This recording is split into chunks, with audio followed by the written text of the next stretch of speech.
सो क्या हाल चाल, सब ठीक है। आज अपन अरिथमेटिक प्रोग्रेशन पढ़ने वाले हैं। काफी इजी चैप्टर है ना। बस जिस मेथड से मैं सोचना मतलब आपको बोलूंगा सोचने के लिए उसी वे में सोचना। ठीक है, बहुत इजी चैप्टर है, मतलब कुछ है ही नहीं इसमें। इस वीडियो में ही आपका सारा कुछ कवर हो जाएगा। उसके बाद सवाल ही लगा दे। ठीक है, तो इसमें भी बहुत सारे सवाल लूंगा मैं एनसीईआरटी से। बट वही आइडिया ये है कि चैप्टर काफी इजी है ना। तो स्टार्ट करते हैं। Arithmetic progression. तो इसके नाम के हिसाब से ये बताया जा रहा है कि किसी एक तरीके का पैटर्न या फिर किसी एक तरीके का कोई एक पैटर्न में प्रोग्रेशन। ठीक है, मतलब मान लो कुछ ऐसा हो रहा है 1 3 5 7। ये एक तरीके का प्रोग्रेशन है। क्यों? क्योंकि इसमें दो दो इंटरवल में बढ़ रहा है। 1 + 2 3, 3 + 2 5, 5 + 2 7 9 ऐसे। ठीक है, हाँ ठीक, ऑड नंबर है। ये एक तरीके का प्रोग्रेशन हो गया। मान लो मैं कुछ ऐसे लिख रहा हूँ कि 1 2 4 8 ऐसे कुछ। तो 1 × 2 2, 2 × 2 4, 4 × 2 8। ये भी एक तरीके का प्रोग्रेशन है, एक फिक्स्ड पैटर्न में नेक्स्ट टर्म आ रहा है। मतलब अपन बेसिकली कोई भी nth टर्म को प्रेडिक्ट कर सकते हैं कि मान लो मैं बोल रहा हूँ 10th टर्म इसका क्या होगा, अपन इसको प्रेडिक्ट कर सकते हैं। ठीक है, तो ये एक तरीके का प्रोग्रेशन हो गया। प्रोग्रेशन का वेराइटी बहुत सारे होता है ना। अपन जो प्रोग्रेशन पढ़ने वाले वो अरिथमेटिक प्रोग्रेशन। मतलब ये क्या होता है, एक फिक्स्ड वैल्यू पे इंक्रीज करता रहता है, मतलब ऐड होता रहता है। जैसे यहाँ पे ये वाला 1 3 5 7 9 ऐसे चलता है। तो मतलब पहले टर्म में 2 ऐड कर रहा हूँ तो 3 आ रहा है, फिर से 2 ऐड कर रहा हूँ तो 5 आ रहा है, फिर 2 ऐड कर रहा हूँ तो 7 आ रहा है। मतलब 2 2 पे ये इंक्रीज करते जा रहा है। ठीक, तो मतलब अगर मैं ऐसे जनरलाइज वे में बोलूँ कि मान लो पहला टर्म ए दे रखा है, दूसरा टर्म A + D है ना, तीसरा टर्म A + 2D, चौथा टर्म A + 3D।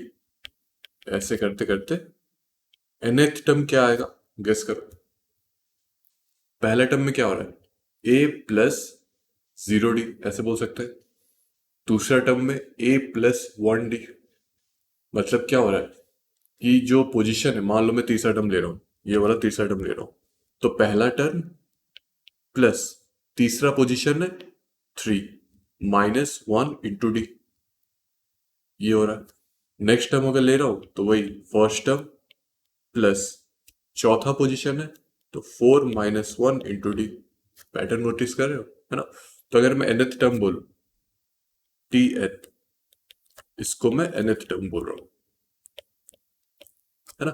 तो ये क्या आ जाएगा, पहला term first term plus n - 1 × D। तो n - 1 × D इजी है। ठीक है, ओके। तो ये एक जनरलाइज्ड वे हो गया कि अरिथमेटिक प्रोग्रेशन जो होता है वो कुछ इस तरीके से दिखता है। समझ में आ गया। डी का वैल्यू ऐसा जरूरी नहीं है कि कोई एक इंटीजर फ्रैक्शन ऐसा कुछ है, कोई भी रियल नंबर चलेगा। मतलब डी का वैल्यू लेट से 3 आ सकता है, -7 आ सकता है, हाँ नेगेटिव भी आ सकता है। मान लो 3/2 आ सकता है, -4/7 आ सकता है, या फिर ऐसे √3 √6 ऐसे भी आ सकते हैं, पाई भी आ सकता है ना। तो कुछ भी आ सकते हैं, बट फिक्स्ड इंटरवल में सारे टर्म्स पे डी ऐड होना चाहिए। इतना क्लियर है ना। ओके, ये हो गया अरिथमेटिक प्रोग्रेशन, जिसमें कि अपन इस फॉर्मूले को याद रखेंगे कि nth टर्म कैसे आता है अगर अपन को फर्स्ट टर्म और कॉमन डिफरेंस पता है। ठीक, इजी। ओके, अब कोई सवाल करते हैं फिर। यहाँ पे क्या दे रखा है, find the common difference of the given A P's. Okay, तो ये अगर मैं पहला वाला देखूं, ये कुछ ऐसा है 1² 5² 7² then 73 so on so forth. अब 1² का मतलब क्या, 1। 5² का मतलब 25, 7² का मतलब 49, फिर 73। अब मुझे बताओ कि ये किस पैटर्न में इंक्रीज कर रहा है। अगर 1 से 25 देखूं तो 24 ऐड हो रहा है, 25 से 49 देखूं तो भी 24 ऐड हो रहा है, 49 पे अगर 24 ऐड कर रहा हूं तो भी 73 आ रहा है। तो 24 ऐड किए जा रहा हूँ, मतलब यहाँ पे डी का जो वैल्यू है वो है 24। ठीक, समझ में आ गया। ओके, फिर अभी दूसरा सवाल देखते हैं कि एक सेकेंड, क्या हो रहा है, इसको कॉपी करना चाहता हूँ। अब इसका कॉमन डिफरेंस मुझे निकालना है। पहले तो ये समझ में आना चाहिए कि क्या ये एपी में है। सोचो, √2, √8, √18 एपी में है? बताओ। इसको अपन कुछ इस तरीके से लिखते हैं, तभी जाके ये दिख जाएगा। मतलब ये √2 दे रखा है। अब 8, 8 को √2 लिख सकता हूँ, है ना। 18 को √2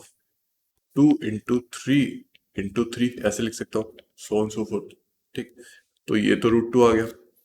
अब 2 इंटू 2 का रूट ओवर, तो √4 इंटू √2, है ना। तो ये इसको ऐसे लिख सकता हूँ कि √4 मतलब 2 √2, चलेगा। ओके, फिर से 2 इंटू 3 अब 3 पेयर में, तो उसका √3 आ जाएगा, और √2 का तो √2 है, 3 √2। ऐसे करके अगर नेक्स्ट वाला देखूँ, अरे यार 32, तो ये 4 √2 आ जाएगा, ऐसे करके सो ऑन सो फोर्थ। अब देखिए कॉमन डिफरेंस, कि √2 पे √2 ऐड कर रहा हूँ तो 2 √2 आ रहा है, 2 √2 पे √2 ऐड कर रहा हूँ तो 3 √2 आ रहा है, 3 √2 पे √2, सो √2 √2। तो मतलब जो कॉमन डिफरेंस है वो आ जा रहा है √2। ओके, क्लियर है? ठीक, नेक्स्ट मूव करते हैं। Check 301 is a term of, जो भी है। एक अपन को एपी दे रखा है कि 5, 11, 17, 23 सो ऑन सो फोर्थ। अपन को चेक करना है कि 301 जो है वो एपी में है या नहीं। ठीक, सॉरी, मतलब इस एपी का एक टर्म है या नहीं। तो पहले अज्यूम कर लेते हैं कि टर्म है। कौन सा टर्म है? मान लो nth पोजीशन का टर्म। ठीक, तो टी एन का फॉर्मूला अपन ने अभी देखा था कि a plus N minus one into D. A मतलब फर्स्ट टर्म 5, प्लस n-1, मैं nth टर्म एज्यूम कर रहा हूँ, सो n-1 इंटू डी। डी क्या है इसमें? 5 प्लस 6 11, 11 प्लस 6 17, तो डी जो है वो 6 है, सो 6। ठीक है, okay. So 5 plus 6n-6 equal to क्या? 301। मैं एज्यूम कर रहा हूँ कि है। ठीक है, तो इक्वल टू nth पोजिशन का जो टर्म है वो 301 है, तो 301 equal to 5 plus 6n-6, which is 6n, 5 minus 6 minus 1 is equals to 301। मतलब 6n is equals to 301 plus 2, I mean 301 plus 1 which is 302, है ना। तो n का वैल्यू क्या आ गया? 302 डिवाइडेड बाय 6। क्लियर है? तो ये क्या है? अभी जो भी है इसका आंसर इंटीजर तो नहीं है, क्योंकि 302 6 से डिविजिबल नहीं है। ठीक, तो अगर इंटीजर नहीं है, अब मुझे ये बताओ, या तो कोई एक टर्म पहला पोजीशन में आएगा, या दूसरा पोजीशन पे आएगा, या तीसरा, या चौथा, या पांचवा, या 10वां, या 100वां, ऐसे। ऐसा कोई पोजीशन है क्या? 1.75 पोजीशन, 200.6 पोजीशन, ऐसा कुछ पोजीशन है? नहीं है। पोजीशन पॉइंट पे आ ही नहीं सकता। पोजीशन तो एक नेचुरल नंबर आना चाहिए, है ना। पर ये फ्रैक्शन में आ रहा है, तो ऑब्वियस सी बात है 301 टर्म नहीं। ठीक, तो 301 is not a term of given AP. So, ठीक, okay. How many two digit numbers are divisible by 3?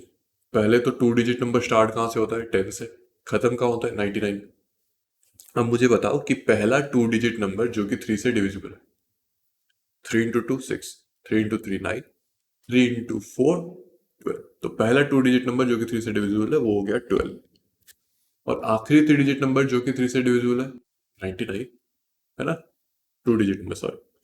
तो 12, फिर उसके बाद 15, ऐसे करते करते आखिरी नंबर 99 है ना। तो जो भी नंबर इसके बीच में आ रहा है 12 और 99 इंक्लूडेड, है ना। 12, 15, 18 ऐसे करके काउंट करते जाओगे 99 टर्म तक। तो या तो आप मैनुअली काउंट करोगे अगर आप भूंदू हो, तो अगर नहीं हो तो थोड़ा स्मार्टली सोचोगे कि जो 99 टर्म है। अब इतना तो समझ में आ रहा है ना कि इसको और एक टर्म लिख लेता हूँ, मान लो 15, फिर 18, सो ऑन सो फोर्थ टिल 99। अब ये 3 से डिविजिबल है, मतलब 12 plus 3 15, 15 plus 3 18, 18 plus 3 21, so on so fourth. मतलब ये एक एपी में है जहां पे कि फर्स्ट टर्म जो है वो 12 है, कॉमन डिफरेंस जो है वो 13 है ना। ओके, तो nth टर्म मान लो 99 है, 99 का पोजीशन n टर्म है मान लो। So T N equals to 99 which is equals to first term plus n-1 into D 3। निकाल लो n। सो 99 माइनस 12 हो गया 87 इज इक्वल्स टू 3n-3। तो n का वैल्यू आ रहा है 90/3 30 30। मतलब सारे टू डिजिट, मतलब number of two digit numbers which are divisible by 3 30। ठीक है, इजी था, बोला था चैप्टर इजी है। अब ये वाला सवाल, in the given AP find the missing term. पहले बात, दो टर्म से तो समझ में नहीं आता कि एपी में है ना, पर उसने बोल रखा है कि एपी में, तो अपन एज्यूम कर लेंगे कि एपी में। ठीक है, ओके। तो अपन को इस एपी का सेकेंड टर्म दे रखा है और 1 2 3 4 5 6 टर्म दे रखा है। ठीक है, सेकेंड और सिक्स। ओके, तो T2 को अपन ऐसे लिख सकते हैं, मान लो फर्स्ट टर्म ए है, सो ए प्लस n-1, यहाँ पे 2 - 1 1 इंटू डी, मान लो डी है common difference, so D is equal to 38। मतलब एक इक्वेशन तो ये आ गया कि a plus D equal to 38। अब 3 3 6 सिक्स टर्म जो है वो -22 है, तो T6 जो है उसको ऐसे लिख सकता हूँ कि पहला टर्म प्लस n-1, मतलब 6 - 1 5 into D is equals to -22। ठीक है, ये दूसरा इक्वेशन आ गया। तो a प्लस डी 38 दे रखा है, तो क्या मैं a या d निकालने के लिए ऐसे कर सकता हूँ कि a is equals to 38 minus D. तो ऊपर वाले इक्वेशन में a की जगह ये डाल दो, तो a की जगह 38 minus D plus 5d is equals to -22। तो समझ में आया ना, मैंने कुछ नहीं किया, इधर से d निकाला, सॉरी a निकाला d के टर्म्स पे 38 माइनस डी। अब a का वैल्यू 38 माइनस डी है, तो जहां पे a है वहां पे 38 माइनस डी सब्स्टिट्यूट कर लो। क्लियर है, तो 38 plus 4d is equals to -22। तो 4d इक्वल्स टू -22 माइनस 38 1060 -60। ठीक है, तो d का वैल्यू क्या आ गया, d is equals to -60/4 which is -15। d आ गया -15। ओके, तो पहला टर्म फर्स्ट टर्म जो है वो 38 माइनस डी है, तो 38 माइनस ऑफ -15 कितना होता है, 38 प्लस 15। 38 प्लस 15 कितना आएगा, वो आ जाएगा 52 कि 53 आएगा, 53 आएगा। ठीक है, तो पहला टर्म आ गया 53। फिर 38 प्लस डी अगर कर रहा हूँ, मतलब हाँ 38 प्लस डी कर रहा हूँ, तो तीसरा टर्म आएगा, तो 38 माइनस 15 वो आ जाएगा 23। फिर next term 23 minus 15 which is 5 plus कितना 13 होता है, 9 8 8, खाली 8 आ रहा है। Okay, no problem. उसके बाद उसके बाद 7 - 7, फिर अगर -15 ऐड करो तो -22 आ रहा है। ठीक है, सही। ओके, तो सारे टर्म्स क्लियर है। फिर से बताता हूँ कि क्या क्या है। मैंने पहले मैंने अपना सेकेंड टर्म दे रखा है और लास्ट टर्म दे रखा है। तो सेकेंड टर्म के हिसाब से पहला टर्म मतलब first term plus n-1 2 - 1 into D equals to 38 है ना। तो इससे आ गया a plus D equals to 38, जिसमें कि a को मैंने d के टर्म्स में लिख दिया 38 माइनस डी। ओके, अब मुझे दे रखा है सिक्स टर्म, मतलब दे रखा था सिक्स टर्म, तो a plus 6 - 1 5d is equals to -22, ये गिवन था ना। ओके, इससे समझ में आ गया कि a plus 5d is equal to -22। अब इस इक्वेशन से a is equal to 38 minus D है, तो a की जगह मैंने 38 माइनस डी सब्स्टिट्यूट कर लिया, जिससे कि मुझे d का वैल्यू मिल गया -15 है ना। तो दूसरा टर्म है, अच्छा, ए का वैल्यू यहां से मिल गया कि डी के जगह 38 minus of -15 which is 38 plus 15 53। फिर मुझे ये वाला टर्म चाहिए, तो कुछ नहीं, उससे पहले वाले टर्म में डी ऐड कर लो, मतलब -15 ऐड कर लो, है ना, जिससे कि -23 आया। फिर नेक्स्ट टर्म -15 ऐड कर लो, फिर नेक्स्ट टर्म -15 ऐड कर लो, ऐसे। ठीक है, समझ में आया? ओके, ये हो गया। अब the sum of fourth and eighth term of an AP is 24 and the sum of sixth and tenth term is 44. Find first three terms of an AP. क्या ही है? मुझे बोल रखा है sum of fourth term and eighth term, T4 plus T8 का value दे रखा है 24, है ना। Then sum of sixth term and tenth term दे रखा है 44, T6 प्लस T10 दे रखा है 44। Find the first three terms of an AP. Okay, अब T4 को मैं, ये वाला जो T4 है इसको मैं ऐसे लिख सकता हूँ कि A, मान लो पहला टर्म T1 जो है वो A है, मान लो कॉमन डिफरेंस जो है वो D है, एज्यूम कर रहा हूँ। ओके, वो क्या है, ठंडा कर रहा है बहुत ज्यादा। Okay, so A plus 4 minus 1 3 into D plus eighth term A plus 8 minus 1 7 into D equals 24। सही है।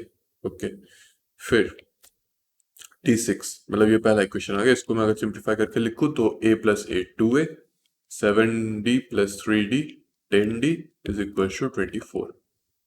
ये पहला इक्वेशन है। ठीक, दूसरा इक्वेशन T6 मतलब A plus 6 minus 1 5D plus T10 A plus 10 minus 1 9D equals to 44। सही है। ओके, तो A plus 8 2A plus 5 plus 9 14 14D is equals to 44। एक सेकेंड, ठीक है, मेरे पास दो इक्वेशन आ गया, 2A plus 10D equals to 24, 2A plus 14D equals to 44। I hope आपको साइमल्टेनियस इक्वेशन आता होगा या फिर linear equation in two variables आता होगा। ठीक, जिससे कि अगर मैं 2A प्लस 10D लिख रहा हूँ, अरे यहाँ पे तो 2 कॉमन जा रहा है, तो ये वाला इक्वेशन को मैं ऐसे भी लिख सकता हूँ कि 2 कॉमन ले लिया, so A plus 5D is equals to 24/2 12, और इसको A प्लस 7D, ये A लिखा है 9 नहीं, है ना, 7D इक्वल्स टू 44/2 22, है ना। अब जो भी है दोनों का अगर मैं सब्सट्रैक्ट कर रहा हूँ, मान लो इक्वेशन ये 2 है, इक्वेशन 1 है, तो अगर मैं 2 माइनस 1 कर रहा हूँ इससे A plus 7D minus A minus 5D equals to 22 minus 12, जिससे कि अपना D का वैल्यू आ गया, मतलब 7 minus 5 2D equals to 22 minus 12 10, तो D का वैल्यू आ गया 5। अगर D का वैल्यू 5 आ गया तो दोनों इक्वेशन में कहीं पे भी D डाल दो। मान लो पहले वाले में डाल रहा हूँ कि A plus 5D equals to 12, so A plus 5 into 5 equals to 12, तो 25, A plus 25 equals to 12, so A का वैल्यू 12 माइनस 25 विच इज -30, ऐसे कुछ। ठीक है, तो A का वैल्यू आ गया। अब पहला 3 टर्म उसने पूछ रखा है तो लिख लेते हैं खुशी खुशी, उसमें क्या है। पहला टर्म तो समझ में आ गया, A है जो कि 12, सॉरी कितना आया था, -13। Next term A plus D मतलब -13 प्लस 5 विच इज -2, सॉरी -8, है ना। फिर -8 प्लस 5 -3, तो ये first three terms of this given A B. Okay, ये हो गया। अब नेक्स्ट सवाल, रामकली, रामकली, इसको रामकली हटा के ना रामलाल कर लेते हैं। ओके, इसको रामलाल कर लेते हैं। Ramlal saved ₹5 in first week of a year and increases his weekly savings by rupees 1.75. If in the nth week his weekly savings become rupees 20.75, find that. Idea ये है कि पहला वीक में उसने 5 रुपये बचाए, दूसरा वीक में उसने 5 + 1.75 6.75 रुपीज बचाए, तीसरा वीक में 6.75 + 1.75 ये आ जाएगा 10 14 15 7 8 8.5. ऐसे करते करते वो पहुंच गया रामलाल 20.75. ठीक. अब मुझे निकालना है 20.75 पर वीक वाला जो सेविंग्स है वो किस वीक में होना स्टार्ट हो. ठीक है, तो nth टर्म ही पूछ रखा है उसने, मतलब nth टर्म दे रखा है, n पूछ रखा है ना. तो Tn इज इक्वल टू 20 + 20.75, तो A 5 प्लस n-1 पता नहीं n क्या है, इंटू D ये तो पता ही है 1.75 इज इक्वल टू 20.75. तो 20.75 इक्वल टू 5 + 1.75 n - 1.75 है ना. तो ये आ गया 20.75 माइनस 3.25. 5 - 1.75 3.25 होता है ना.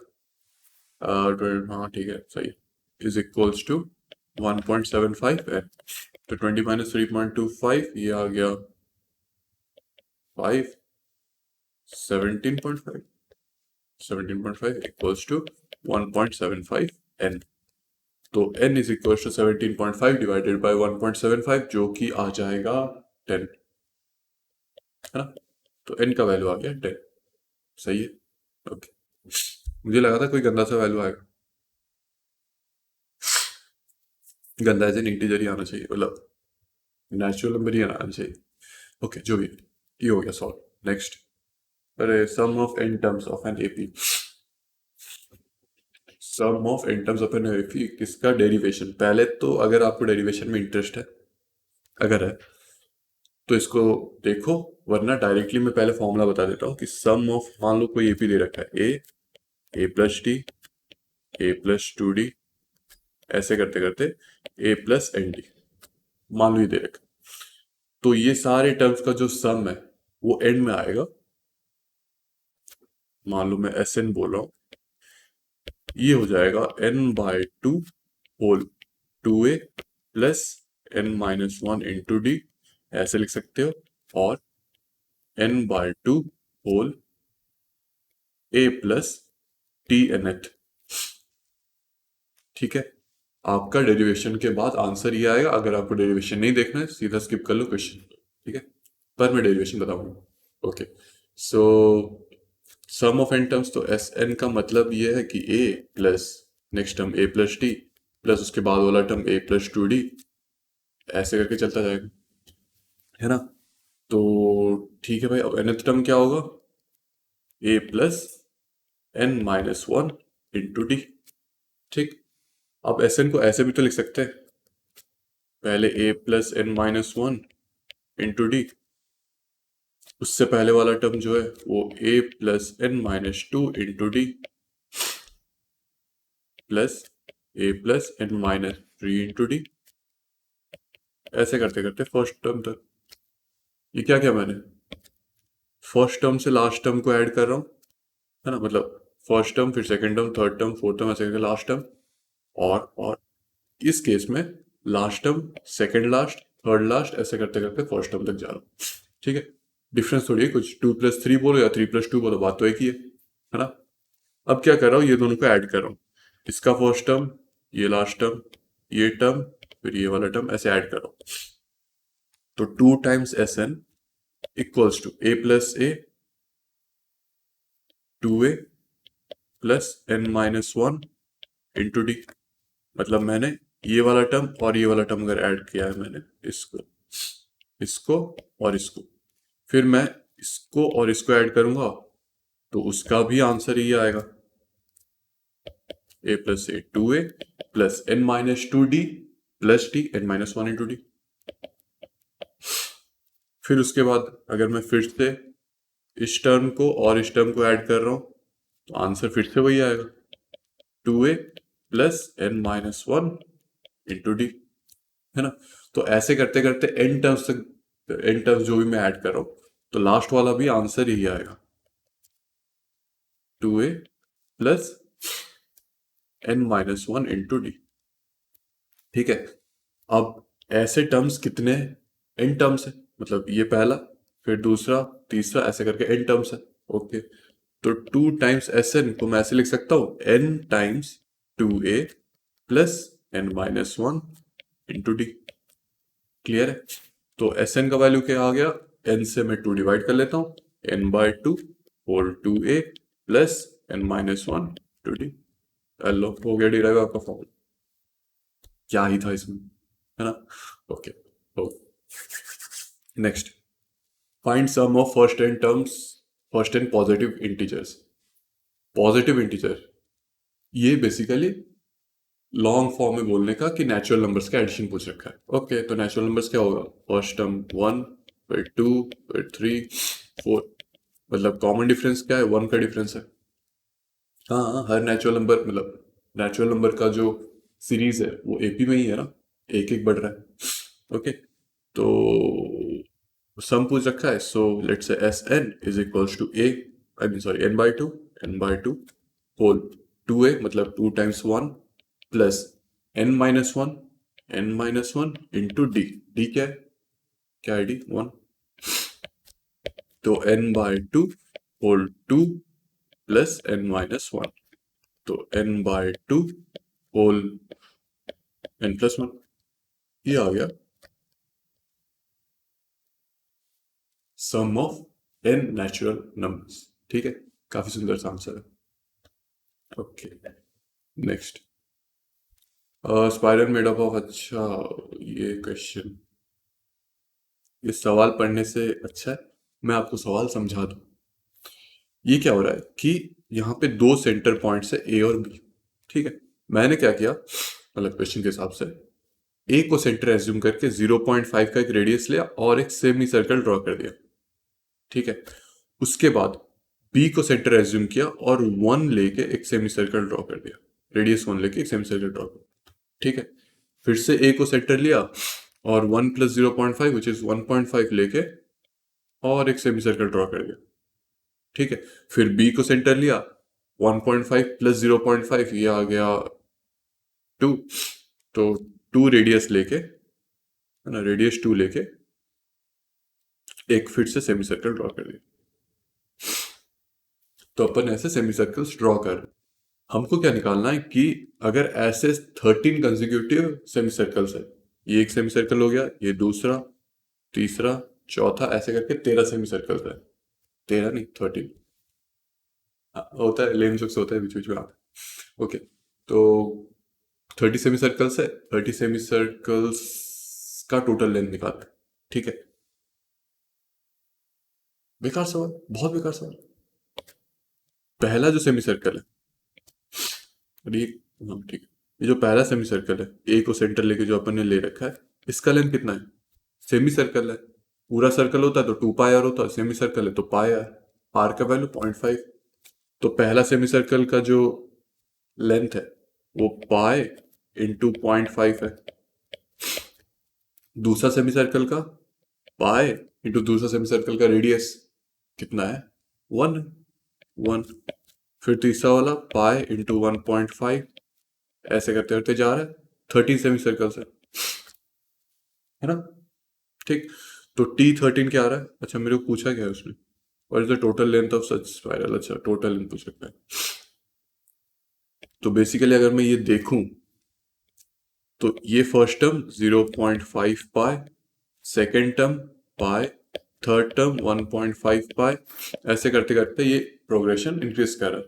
तो कॉमन डिफरेंस क्या है इसमें, 0.5 पाई, 0.5 पाई, ये बेसिकली कॉमन डिफरेंस जो दे रखा है वो इनडायरेक्टली दे रखा है 0.5 पाई का। ठीक है, ओके, तो पहला टर्म क्या है इसमें, जिसको अपन ए बोल लेते हैं, ए का वैल्यू 0.5 पाई, डी का वैल्यू भी 0.5 पाई, अपन को सम निकालना है। So S13 is equals to A, sorry n by two, 13/2 whole 2a, मतलब 0.5, 2 into 0.5 by plus n minus 1, 13 minus 1, 12 into D 0.5 pi. तो ये हो जाएगा pi plus 6 pi 7 pi, so 13/2 into 7, sorry 7 pi. ठीक है, ये जो भी आंसर ये आप खुद निकाल लेना। ओके, तो आ गया total length of this spiral wire. Easy सवाल था, और कुछ बचा है? नहीं, हो गया। तो बस कॉन्सेप्ट वाइज आपका एपी खत्म। आपको एनसीईआरटी अभी बिल्कुल चाट जाना है, आराम से आपका हो जाएगा, कोई भी ऐसा प्रॉब्लम नहीं आना चाहिए। क्योंकि जितने भी सो कॉल्ड डिफिकल्ट क्वेश्चन है, कुछ डिफिकल्ट तो था नहीं ऐसे such, but so called difficult question बोल सकते हैं, वो सारा मैंने ले लिया। ठीक, तो एनसीईआरटी में तो प्रॉब्लम नहीं आएगा। बचा एग्जाम्पलर में भी नहीं आना चाहिए, आप खुद कर सकते हो, बट हाँ मैं छांट छांट के कुछ अच्छा क्वेश्चंस एग्जाम्पलर का भी लेके वीडियो बना लूँ। ठीक है, ओके। तो बस आज के लिए इतना ही, मिलते हैं अगले लेक्चर में, तब तक के लिए have a good day, see you.